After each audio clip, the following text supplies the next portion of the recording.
오늘은 장키우스의 절대 예정론 계속해서 새로운 챕터를 마주하게 되었는데요. 유기에 관한 예정에 대하여 라는 제목으로 하나님 말씀을 살펴보겠습니다. 유기에 대한 예정입니다. 지난주까지는 택함받은 생명회로 초대받은 사람들에 대한 예정에 대해서 살펴보았고, 오늘부터는 버리심에 관한 페이퍼 8페이지입니다. 혹은 경건치 않은 자들에게 관련되는 교리로서의 예정론입니다. 즉 구원받지 않는 사람들에 대한 예정에 대한 교리를 우리가 함께 나누는 것입니다. 이 명제는 첫 번째부터 아홉 번째까지 명제가 있는데, 오늘은 첫 번째와 두 번째 명제를 살펴보도록 하겠습니다. 자, 8페이지부터 함께 따라오시면 되겠습니다. 서론 보겠습니다. 앞서 어떤 이들을 하나님께서 선택하셨다는 교리를 살펴보았다. 그의 필연적으로 뒤따르는 사실은 다른 이들에 대한 거절, 곧 유기 역사가 존재한다는 것이다. 유기에 동그라미 치시면 좋겠어요. 그래서 하나님께서는 구원하실 자를 선택하셨고 구원하지 않으실 자들을 유기하셨다라고 우리가 얘기를 합니다. 성경에서 유기에 대해서 잘 다루지 않는다고 해서 어떤 사람들은 선택에 대해서 이야기할지라도 유기에 대해서는 우리가 얘기하지 말자라는 사람들이 있어요. 어떤 부류의 사람들은 또 이런 사람들도 있습니다. 사도신경은 성경에 나온 것이 아니므로 예배 중에 해서는 안 된다 라고 말하는 어떤 사람들도 있는데, 그것은 아주 잘못된 것이죠. 그렇게 따지면은 성경에 나오지 않은 말씀들을 선포하고 있는 교회들은 어쩌란 말입니까? 그리고 또 성경에 삼위일체라는 말이 나오지 않기 때문에 그런 말을 사용해서는 안 된다라고 이야기하는 사람도 있는데, 교리의 체계 자체를 부정하는 사람들의 모습인 것입니다. 마찬가지로 하나님께서는 구원하실 자를 선택하셨고 그렇지 않은 자들을 유기하셨는데, 유기라는 말을 써서는 안 된다라고 주장하는 사람들의 일부 의견들은 매우 말이 되지 않는 것입니다. 오늘 페이퍼에 나와 있듯이 하나님께서 누군가를 선택하셨다라고 하는 것은 성경이 그에 대해서 이야기하지 않는다고 가정하더라도, 이야기하고 있지만 이야기하지 않는다고 가정하더라도 모든 선택은 본질적으로 인해서 선택이 되었으면 나머지는 선택이 되지 않았다라는 것을 분명하게 이야기하는 것이기 때문에 우리는 성경이 이야기하고 있는 선택과 유기에 대해서 분명하게 이야기할 필요가 있다. 그래서 어거스틴도 마찬가지지만 칼빈이 이중 예정에 대해서 강조하고 있는 것은, 어떤 사람들은 선택을 강조하는 것처럼 보이지만 유기를 약화시킴으로 말미암아 마치 하나님의 선택은 존재하지만 유기는 없는 것처럼 이야기하는 경우가 비일비재하다는 것입니다. 그래서 우리는 개혁주의 신학을 사랑하는 사람으로서 이중 예정에 대해서 강력하게 이야기하지 않을 수 없는 것입니다. 성경은 분명하고 강력한 표현으로 어떤 사람들은 정죄를 받도록 옛적부터 정해져 있다라고 얘기합니다. 이러한 말씀들은 우리가 오해할 만큼 모호하게 써 있는 것이 아니라 어떤 반론도 피해갈 수 없는 명확하고 명료한 명제로서 우리에게 주어지고 있다는 것입니다. 그러니까 성경이 말하는 바를 더 이상 회피할 수 없을 정도로 명백하게 우리에게 계시하여 주고 계시기 때문에 우리는 선택과 유기에 대해서 이야기할 수밖에 없다. 자, 명제 1. 이 글은 하나님의 예정교리 가운데 특별히 유기, 곧 어떤 이들을 죄와 불신앙 가운데 남겨두시기로 하신 하나님의 영원하신 작정을 설명하고 있다. 저자는 먼저 역사 속 대부분의 인류가 하나님의 말씀과 복음의 외적 수단조차 접하지 못했다는 사실을 지적한다. 그렇죠. 예를 들면 우리나라의 삼국시대 때 고구려, 백제, 신라 시대에 살았던 사람들은 예수 그리스도의 복음에 대해서 일절 들어보지 못했을 수 있거든요. 복음 자체를 못 들어본 거예요. 그러면 그들은 구원받았을까? 구원받지 못했죠. 왜냐하면 복음을 듣지 못했기 때문에. 어떤 사람들은 그건 불공평한 것이 아니냐라고 얘기하지만 그렇지 않습니다. 하나님의 작정 가운데 그들이 민족 전체적으로도 복음을 듣지 못하게 된 것이 바로 유기의 증거다라고 말할 수 있기 때문입니다. 구약시대 때는 어떻습니까? 이스라엘 백성들이 아니고서는 그 복음의 메시지들을 들을 수조차 없었던 것이죠. 즉 이방 민족들은 민족적 전체로 볼 때에 유기당했다라고 밖에 볼 수가 없는 것입니다. 물론 민족적으로 복음을 들었다고 해서 모두가 구원받는 것은 아니지만, 또 이방 민족이라 할지라도 하나님의 특별하신 섭리 가운데 구원을 받는 일들이 있기도 했죠. 그러나 민족적 전체로 볼 때는 이방 민족들은 복음조차를 들을 수가 없었던 것입니다. 그런 것을 사람의 머리로 이해하면서 어떤 외적인 복음의 이 전파하심을 우리가 함부로 재단하는 경우가 있는데 그렇게 바라보면 안 된다라는 것을 이야기합니다. 밑에서 네 번째 줄 보니까 예수님의 공생애 동안에도 복음 사역은 우선적으로 유대인들로 제한되었다라는 사실입니다. 예수님이 이 땅 가운데 육신의 몸을 입고 있을 때조차도 전 세계 사람들이 복음을 한 방에 들은 것이 아니고 유대인들을 중심으로 알게 되었다는 것입니다. 물론 그 이후에 예수님의 12제자들을 통해서 전 세계의 만방곡곡의 복음이 전파되기 시작했다는 사실을 알 것입니다. 분명한 것은 많은 사람들이 참 하나님과 구원의 길을 알지 못한 채 살아갔고 알지 못한 채 죽었다라고 하는 사실입니다. 9페이지. 여기서 저자는 중요한 논리를 전개하고 있습니다. 하나님께서 모든 사람을 구원하시기를 동일하게 뜻하셨다면 그들에게도 복음과 은혜의 수단을 제공하셨을 거라는 거예요. 능력이 없어서 못하신 것이 아니고 하나님께서는 그들을 구원하지 않기로 작정하셨기 때문에 복음의 수단이 그쪽으로 가지 않도록 작정하신 것입니다. 하나님께서는 실제로 어떤 많은 사람들에게는 그러한 구원의 수단 자체를 허락하지 않으셨다라고 하는 것이죠. 따라서 어떤 사람들이 어둠과 불신앙 가운데 남겨지는 것은 단순히 우연히 남겨진 것이 아니라 하나님의 주권적 뜻 아래에 있는 것이다 라고 말할 수밖에 없는 것입니다. 그러니 우리가 복음적 내용을 맛보게 된 것이 하나님의 은혜일 뿐인 것이지 이것을 내 공로인 양 자랑하거나 생각할 수 없다라는 것이죠. 그리고 대한민국의 조선 말기부터 선교사들이 북장로교와 감리교 선교사들이 들어와서 우리나라에 복음을 전하게 해주신 것이 하나님의 크신 은혜라밖에 생각할 수가 없는 것입니다. 미국인들은 조선이라는 나라가 어디에 붙어 있는지도 알지 못했는데 조선을 위하여서 많은 선교사들이 들어오게 되었다는 것입니다. 죽을지도 모르고 언제 칼베인 당해서 죽을지 모르고 언제 병에 걸려서 죽을지 모름에도 불구하고 하나님께서는 그 선교사들을 인도하셔서 우리 조선이라는 나라에 복음을 듣게 하셨다. 그리고 대한민국의 나라를 세우게 하셨고 이승만 대통령을 중심으로 하여서 기독인들을 중심으로 대한민국을 세우게 하셨고 기도로 세워진 이 대한민국이 지금 여기까지 오게 되었고 전 세계의 선교사들을 방방곡곡에 전 세계에서 미국 다음으로는 최고로 많이 선교사들을 배출한 나라가 되었다는 것입니다. 저는 귀하고 우리 복된 채은이와 로운이가 주 안에서 선교사의 꿈을 꿀 수 있기를 간절히 축원합니다. 어떤 풀타임 선교사도 있고 직장인 선교사도 있고 교수 선교사도 있고 또 비즈니스맨 선교사도 있고 그렇거든요.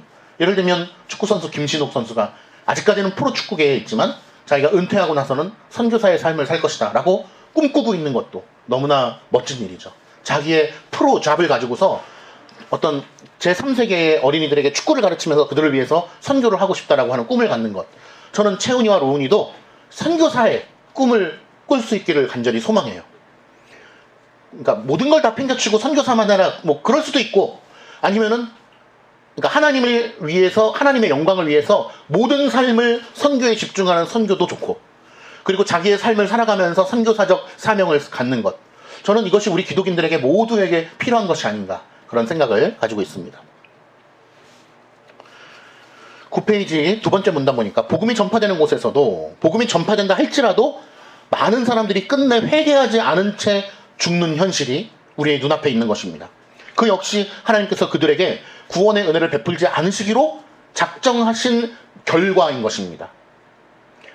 하나님의 뜻은 변하지 않으며 하나님이 뜻하셨다면 실제로 그들에게 회개와 믿음을 주셨을 것인데 우리처럼 우리가 이렇게 완고할지라도 하나님께서 구원하시기로 작정하셨기 때문에 이 완고함 속에서도 아 그래 주님 말씀대로 살아야지 하나님만을 의지해야지 라고 하는 이러한 조금이나마 선한 마음을 갖게 되는 것처럼 그것은 하나님의 은혜일 뿐이죠. 그런데 어떤 사람들은 그렇게 되지 아니하고 전혀 회개와 믿음의 마음을 갖지 않고 죽어간다는 것입니다. 그것은 하나님께서 그들을 구원하시기로 작정하지 않으셨기 때문인 것입니다. 모든 행위는 하나님의 영원하신 목적에서 나옵니다. 따라서 어떤 사람들이 끝까지 불신앙을 가지고 남겨지는 믿지 아니하고 믿음과 회개를 탑재하지 않고 죽어가는 것은 하나님께서 그들을 그렇게 남겨두시기로 창세전에 작정하셨다는 것을 증거하고 있는 것입니다. 요한복음 17장과 로마서 9장을 근거로 하여서 하나님께서 자기에게 오늘 읽었죠? 하나님께서 예수님에게 맡겨주신 자들이 나의 백성이다 라고 증거하는 모습을 통하여 하나님의 백성들이 창세전부터 작정되었고 예수 그리스도께서 피를 흘림으로 말미암아 보혈의 속죄를 얻게 해주신 백성은 에브리바디가 아니고 하나님께서 창세전에 그렇게 하시기로 작정한 자들을 위하여 피를 흘리셨다는 것입니다. 우리는 이것을 제한 속죄라고 부르는 것이죠. 그래서 보편 속죄론을 가지고 있는 교리를 가지고 있는 그런 내용들은 이단이다 라고 밖에 얘기할 수가 없는 것입니다. 그래서 아르미니우스 주의적 구원관을 가지고 있는 사상들은 이단이다 라고 밖에 얘기할 수가 없는 거예요. 그건 성경이 명백하게 반대하고 있는 말씀이기 때문에 그렇습니다. 그래서 우리는 제한 속죄는 곧 하나님의 영원하신 예정과 연결된다라고 하는 것을 생각할 수밖에 없는 것이고, 그것이 바로 성경이 우리에게 가르쳐주고 있는 말씀인 것입니다. 10페이지 넘어가겠습니다. 예정 교리 가운데 특별히 하나님의 유기와 허용의 문제에 대해서 살펴보겠습니다. 유기와 허용입니다. 하나님께서는 누군가를 선택하시고 누군가는 유기하셨다는 것, 이것은 우리가 잘 아실 것입니다. 그런데 어떤 사람들은 이렇게 얘기합니다. 하나님의 작정 가운데 있지만 어쩔 수 없이 허용해 준 게 있다라고 하는 것입니다. 예를 들어서 전쟁이 지금 일어나고 있잖아요. 근데 전쟁은 많은 사람들이 죽게 되므로 악한 거잖아요. 평화가 좋은 건데 전쟁은 악한 거라고 사람들이 생각한단 말입니다. 그런데 어떤 사람들은 전쟁 역시도 하나님께 속한 것이 분명한데 하나님이 허락하지 않으면 전쟁도 일어나지 않는 거잖아요. 근데 하나님께 속한 것이 분명한데 악한 사람들의 어떠한 의지를 하나님이 막지 못해서 어쩔 수 없이 허용해줬다라고 하는 방식으로 이해를 해서는 안 된다는 것입니다. 예를 들면 북쪽에 있는 나쁜 독재자 김정은과 그 북괴 정권이 있잖아요. 우리의 주적인 북괴, 우리의 주적인 북한 정권과 김정일. 그런데 김정일이 악한 독재자이기 때문에 어떻게 보면은 마두로가 어디 나라였죠? 잡혀간 마두로? 베네수엘라인가요? 잡혀간 마두로보다 이란에 죽음을 당한 그 독재자보다도 더 악한 짓을 많이 했단 말이에요. 어떻게 보면 수많은 사람들을 죽이고, 그런데 우리가 볼 땐 너무 악한데도 불구하고 하나님의 알 수 없는 오묘하신 섭리 가운데 그를 살려두고 계시다는 거예요. 그런데 살려두고 있는 것이 하나님의 명확하신 뜻이 있으셔서 살려두고 있는 것이지 어쩔 수 없이 허락되었다, 어쩔 수 없이 허용되었다라는 방식으로 하나님의 전능하신 능력을 폄훼해서는 안 된다는 것이 오늘 두 번째 명제의 가르침인 것입니다. 즉 하나님의 허락은 우연적이거나 의지에 반하는 소극적인 방임이 아니라 하나님의 주권적 뜻 안에 있는 결정이라는 거예요. 가운데 정도 보니까 그러나 있습니다. 그러나 저자는 동시에 하나님께서 사람들을 억지로 죄짓게 하시는 것은 아니라고 강조한다. 하나님의 뜻 가운데 있는 것이지만 그를 죄짓게끔 하나님이 작정하신 건 아니다. 하나님은 죄의 조성자가 아니시기 때문에 그렇습니다. 인간이 죄를 범하는 책임은 반드시 인간 자신에게 있는 것이고 실제적인 불순종에 있는 것이다. 하나님께서는 인간을 그대로 두시는 결과로 인해서 그들이 죄악 가운데 빠지게 되지만 그들의 죄악에 대한 책임은 인간 자신에게 있다는 것을 알아야 됩니다. 자, 마지막 문단. 또한 하나님께서 역사 속에서 실제로 악인들을 그 상태 가운데 내버려 두신다면 그것은 시간 속에서 갑자기 생겨난 결정이 아니라 영원 전부터의 하나님의 뜻에 속한다고 설명한다. 그 모든 것이 하나님의 작정하심 가운데 있는 것이지 그 어떤 것도 갑자기 생겨난 것이 없다는 것입니다.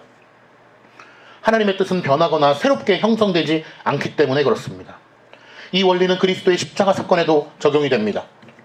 유대인들의 그리스도 십자가 처형과 유다의 배반조차 하나님의 작정과 허락 아래 있었다고 보는 것입니다. 어떤 사람들은 에덴 동산 안에서 아담과 하와가 불순종함으로 말미암아 선과 악을 알게 하는 나무를 따먹었잖아요. 열매를.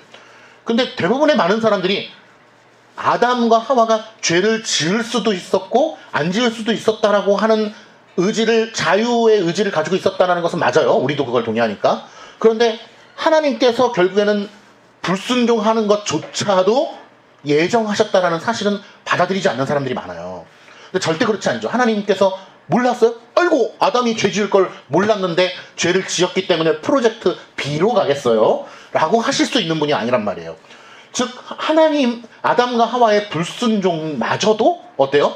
하나님의 예정과 작정 아래에 있었던 것이죠. 그러나 동시에 아담과 하와는 죄를 지을 수도 있는 의지를 가지고 있었고 안 지을 수도 있는 의지를 발현할 수 있었다라고 하는 것입니다. 그것이 어떻게 가능합니까? 라고 질문하지만 가능한 겁니다. 하나님이시기 때문에. 인간의 의지와 하나님의 예정이 충돌되지 않는 선에서 우리를 보존하시고 우리의 자유를 존중해 주신다 이겁니다. 하나님이 가능하시지 않으면 그 누가 가능하겠습니까? 그게 하나님이니까 가능한 거죠. 우리는 우리의 얄팍한 생각으로 말미암아 내가 행동하고 있는 모든 것이 내 머릿속에서 나온 내 자유의 의지라고 생각을 하기 때문에 그러한 소리를 하는 거예요. 그게 어떻게 말이 되느냐. 그런데 우리는 알아야죠. 제가 지금 하고 있는 이 모든 행동, 두 손을 펼쳐서 이렇게 내려놨네? 라고 하는 것이 내 의지로 말미암아 했다라고 생각하지만 그게 아니라는 거죠. 하나님의 작정에 기반한다는 거예요. 이 모든 것조차가. 내가 아니라고 우긴다 할지라도. 그런 것을 현대 과학자들조차도 밝혀내고 있는 논리의 영역인 거잖아요. 철학자들도 밝혀내고 있는 것이고, 근데 물론 우리가 철학자가 밝혀냈으니까, 과학자들이 밝혀냈으니까 믿어야 된다라고 하는 것은 아닙니다. 우리는 성경을 기반으로 해서 믿는 것인데, 하물며 하나님을 알지 못하는 사람들조차도 이것이 사람에게서 나온 반응이 아니다 라고 하는 것을 우리가 깨달을 수 있다는 것이죠. 우주에 별이 떨어지고 지구가 자전하고 공전하고 이거는 인간의 의지에 의해서 이루어지는 것입니까? 아니잖아요. 인간의 의지에 의하여서 일어나는 일이 이 세상에 별로 없다는 것을 알아야 돼요. 사실은. 그러니까 그냥 인본주의적 사상으로만 봐도 여기 풀이 자라나고 이렇게 나무가 자라고 이게 인간의 의지에 의해서 일어납니까? 그렇지 않죠. 벌레가 날아다니고 참새가 떨어지고 인간의 의지에 의해서 일어나지 않잖아요. 이 세상의 모든 일이 인간의 의지에 의해서 일어나는 일은 우리 성경적 시간으로 보면 단 하나도 없다고 보면 돼요. 내가 손가락 하나 움직이는 것도 내 의지로 안 돼요. 내 의지로 손가락을 뒤로 접어볼까요? 이렇게 앞으로 말고 뒤로? 안 되잖아요. 내 의지가 뭐 다 되는 것처럼 생각하지만 안 된단 말입니다.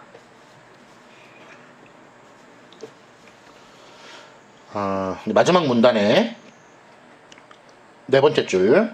이 원리는 그리스도의 십자가 사건에도 적용된다. 저자는 유대인들의 그리스도 십자가 처형과 유다의 배반조차 하나님의 작정과 허락 아래 있었다고 본다.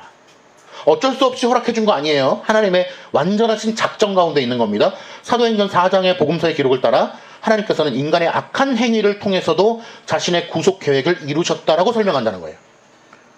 그러니까 악한 일조차도 하나님의 계획 아래 있다라고 우리는 얘기해야 돼요. 근데 하나님의 악한 일이니까 하나님의 계획과 관련이 없어 라고 얘기하면 오히려 잘못된 것입니다. 마지막으로 어거스틴의 말을 인용하면서 장키우스가 어거스틴의 말을 인용하면서 선택되었다고 해석한다. 인용하면서 11제자는 은혜로 택함을 받았고 유다는 심판을 위한 방식으로 선택되었다고 해석한다. 즉 유다는 그리스도를 배반함으로써 하나님의 구속계획 속에서 사용되도록 허락된 인물이라는 것이다.